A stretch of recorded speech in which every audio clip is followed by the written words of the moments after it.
Hey guys, welcome to Inside CAG NFL episode number 4. Finally got the stream up and running. Forgive me for being a little late, is being gay. But anyways, this is episode 4. We got a long show if people do chime in. Hopefully, it's been a hectic week. I've having to run back and forth about a job. I'll start next week. But anyways, let's get right into the show. I'm going to start off with the scores from week 3. So, let me go and get those. And I cannot believe we're getting ready to go into week 5. It's hard to believe. This season has flown by. We're in the midway point. So tonight we're going to be start looking at, episode, next season. We're at the midway point, so we're going to talk about that and our usual stuff. So, yeah. Let me see if I can. Okay.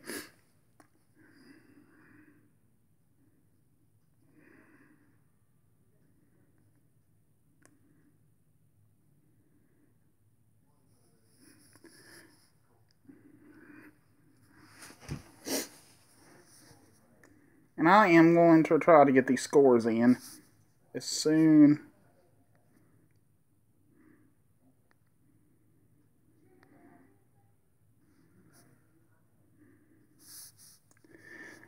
Internet's being kind of gay this weekend.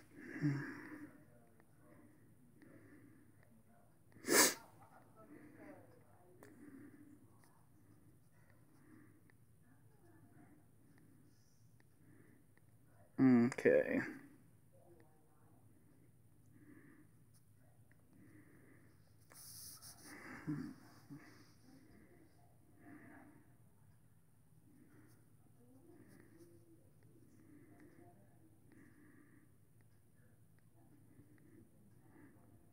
I'm almost to it.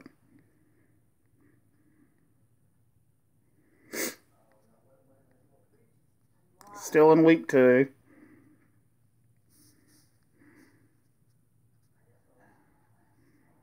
So, like I said, we're finding these scores right quick. Forgive me, I've had a long week. I'm starting my job next week. Monday, I've got to go for my orientation. Tuesday, I got to go watch videos.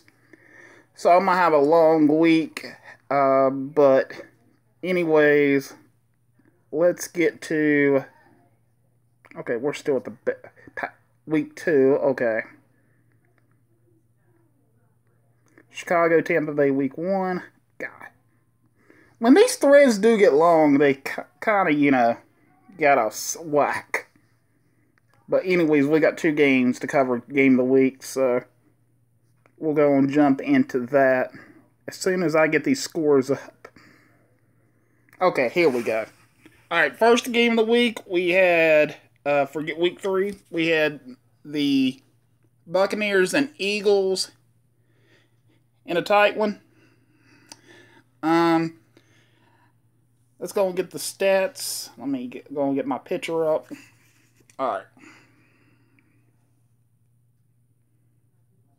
Alright, total yards was 207 for the Eagles. 204 for the Bucks. Passing yards, Eagles had 66. Buccaneers 181. Rushing, Eagles had 142. Rushing, Buccaneers had 29.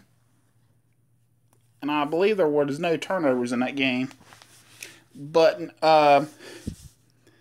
basically, let me sum it up right quick. Started out, Steve Van Buren was held in check for a while. First points was scored by, I believe, the Bucks. Yes. They were up 6-0. Missed PAT, held it 6-0.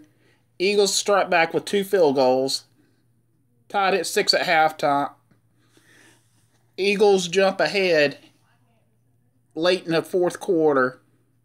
Steve Van Buren broke one to give the Eagles a 13-6 lead. Buccaneers, they get it to the goal line. Time is ticking. Ryan Bober, of all people, the scrambling quarterback I sub in the game, runs it in. Bucks cut it to 1. I message Heavy Hitter and says, Heavy Hitter, I'm going for 2.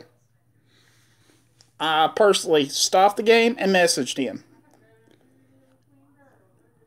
Both reasons why I decided to go for it. Number 1, we're playing with all bronze and 1 gold on my defense. He has a gold running back. He's been kicking field goals like crazy. And I know how the glitch is on kickoffs in overtime. And number 2, it was my first season in a long time. And I'm like, might as well go for the win. So the Eagles, didn't stop Ernest Graham, and Buccaneers win. Van Buren had a shot at the end zone, but was, stuffed short, and the Buccaneers hold on to beat the Eagles 14-13 for their first win of the season. And basically, Heavy Hitter had the following to say. To say I'm frustrated is an understatement. Countless times my D-backs have broken on the ball perfectly for an interception, only to simply stop in their tracks with the ball hitting them square in the face mask. I think they all must be blind in one eye because it seems depth and precision. And I have the following to say my post games. Basically, I gave them just now. I'm happy for the win. I had nothing to lose. I've rechanged my ball game. I feel like, if I wouldn't have, if I would have got the first down on that one play against Flossin, I could have actually came back and won that game. But unfortunately, my quarterback decided to fumble the ball, so the risk reward with the scrambling backup quarterback is a game of risk. That time it failed, but I feel like this year you need to use all your guys. One bronze guy is not going to do it this year. You got to depend on all your team. I got 2 bronze running backs, and bronze running backs are not that great. They're reliable on short down yardage, but a full running attack, they're bad. Right now for the season mode or whatever you call it, when we start NFL seasons, I'm planning to actually go with a bronze running back because I'm not too high confident on Ronald Jones yet. Forgive me, I was spitting dip out if my viewers want to know. But no, I decided to, I've had to start running the bronze running back because currently the Buccaneers do not have a gold running back. And, I've had to open my passing game up. I'm planning to start Mike Evans as a gold, Deshaun Jackson as a silver, Adam Humphries as a bronze, or either Chris Godwin, whichever impresses me more. Right now it's Humphries, because he's the kick return guy. I know I could go with Deshaun Jackson, but Deshaun Jackson is not listed as our punt returner. I know he's done it in the past, and I'm not. I'm playing realistically. I'm playing, my only lineman we got, in the draft. We didn't get any high linemen, so I will be starting Ryan Jensen as my only bronze. Well, currently I have him as a bronze. I'm going to check the stats right quick, but I'm going to check on ratings. I'm planning to run 3 defensive linemen because they're all worth. I'm planning on running Villa as a bronze and JPP as a silver or gold. Currently, we have cornerbacks that are not that good. Brent Gines could be a silver, but our corners are very weak. Our defensive linemen are very strong. I could run Quan Alexander, Levante David as a gold or silver. Kendall Beckworth I could run as a bronze. But my team will be realistically next season. Well, whenever we start regular season play. Well, not next season. We're doing college, I believe. But when we start doing the NFL rosters, I ain't going to have no, gold running back. I ain't making Ronald Jones a gold running back. People can if that's their choice, but I'm making my team realistic as possible. I will have 3 defensive linemen. If I lose with them, I lose with them. If I do good with them, I'm happy. But putting that Ronald Jones as a gold right now, he's a second-round pick, and, he's not Saquon Barkley. But let's just say he starts putting up good numbers. Might win Rookie of the Year. I mean, he does got the speed on him, but right now he's a bronze. But let me get to the rest of these Week 1 games, because I am planning on doing these in.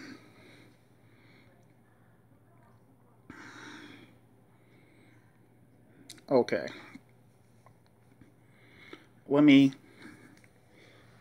As soon as this loads, it is being slow tonight. Forgive me. It's the internet. Alright. Eagles. Okay. I know it's 21-20, but what y'all posted?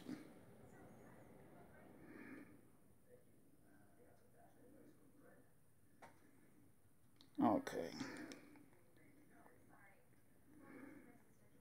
Forgive me, I am looking up TJ's and okay, we did have the Oilers defeat the Browns 21-31 in Week 1. Alright. Baltimore and Chicago are our other game of the week. The Ravens went up 16-0 until the Bears caught on fire. No stats due to net drop, but Bam Morris gained around 80 yards on the ground and caught on screen and took it about 60 yards for a touchdown.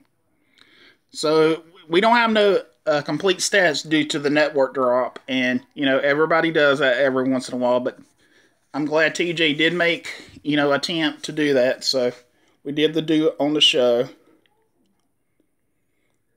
Alright, so let's look at a quick look at the standings right quick.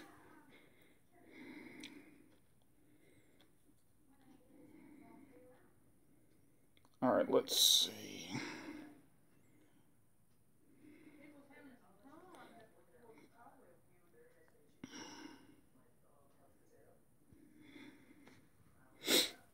Alright, quick standings.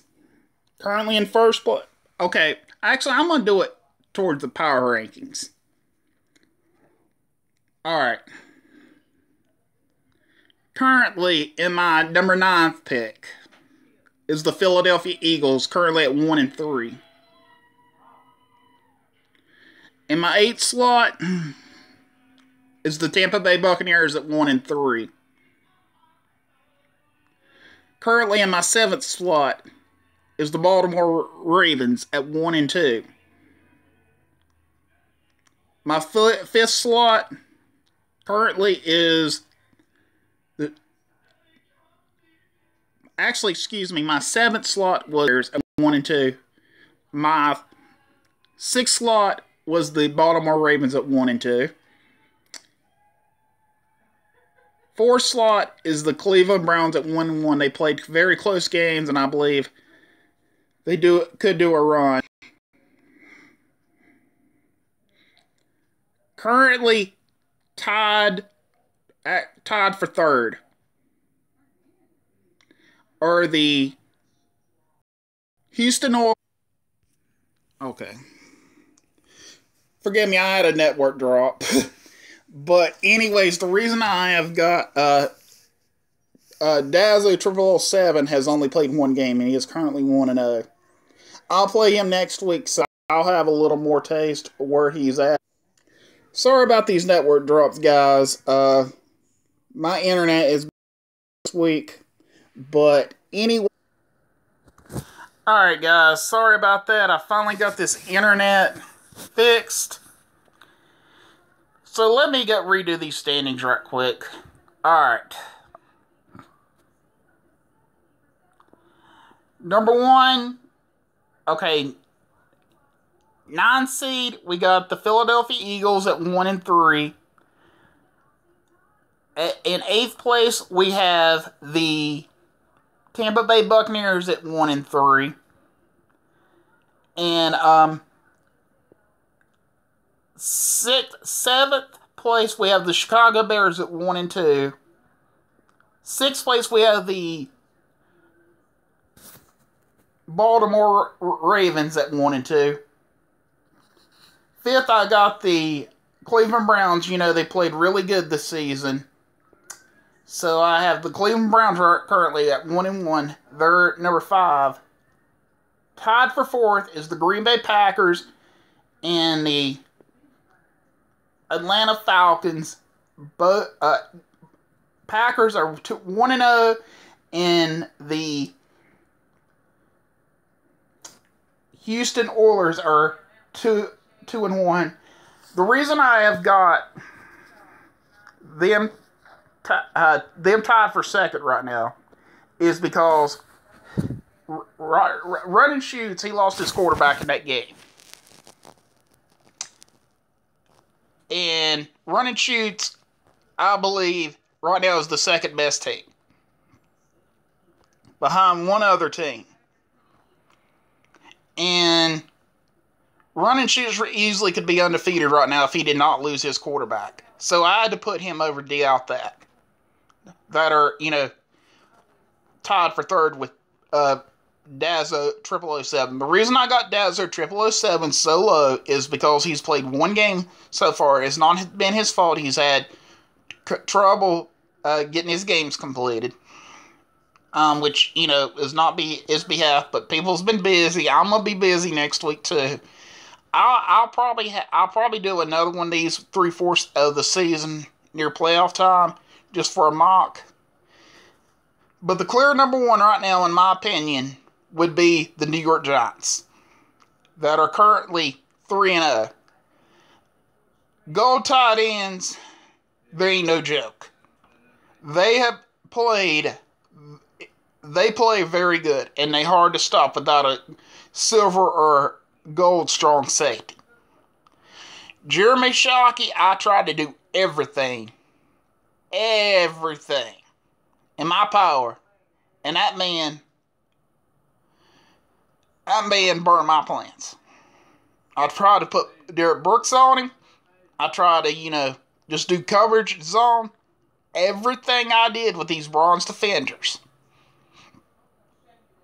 And my gold, you know, outside linebacker. You know, he took apart. And his defense played really good in that first half to put me in a hole. So right now I got the New York Giants currently in first place. Alright. Let's go to post-game interviews, questionnaires, all that good stuff. before I rudely get interrupted by my internet. Alright. Alright, I'm going to see what else heavy here. Okay, he said he posted his thoughts, so...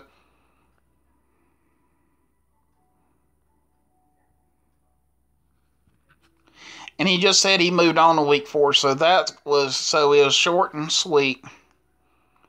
And I posted my thoughts, back in the teens. So if you want to go look back at my thoughts, so let's get Papa Dazzo's thoughts. Then we're going to get into next season, our little debate. TJ is actually watching this. TJ, I'm going to post it right now and have it everybody play back. We're going to start a little bit. Okay.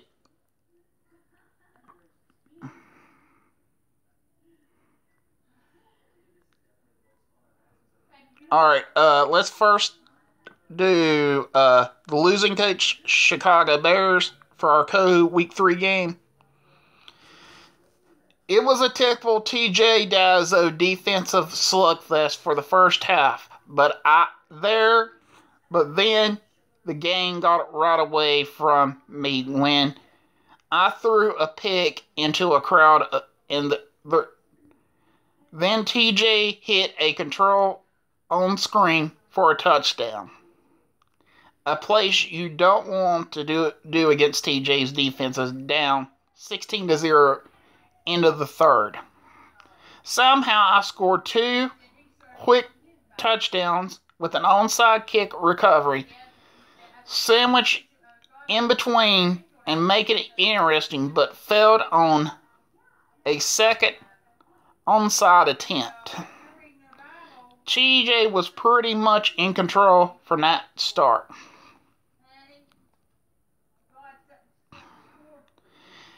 My question is to Papa Dazzo, down 16-0. You're down 16-0 in the third. You're trying to do points. Why not go for 2? You at the 2-yard goal line. You got to risk everything. One onside kick's hard enough to get. But why did he not go for 2? I should have done a follow-up question. That's my error. But, that was his choice. He decided to go for 1, and he lost by 2. I would have went for 2 both times. Alright, okay. Any win against anyone named Dazzo is a good day. Baltimore needed that win. Teams are bunched up. We're having horrible, horrible connection problems. So this is what I'm going to do. I'm going to go and wrap up this Inside CAG NFL live. And what I'm going to do is record the questionnaire offline. I'll have it on in a few minutes. We're having very bad connection problems, and I don't know if it says very bad connection on my end. I don't know if I'm interrupting. But what I'm going to do is end this video right here. And what I'm going to do is record the offline. And I'm going to have a forum up. Because we are having horrible, horrible, horrible connections right now. And we will have people decide. So this has been Alan JD for Live Productions. Signing out. I will have the online, the questionnaire portion up in just a few minutes. So stay tuned for that, and I will have it up and running on my channel, and I will have it on CAG, and everybody can go from there. So, peace out.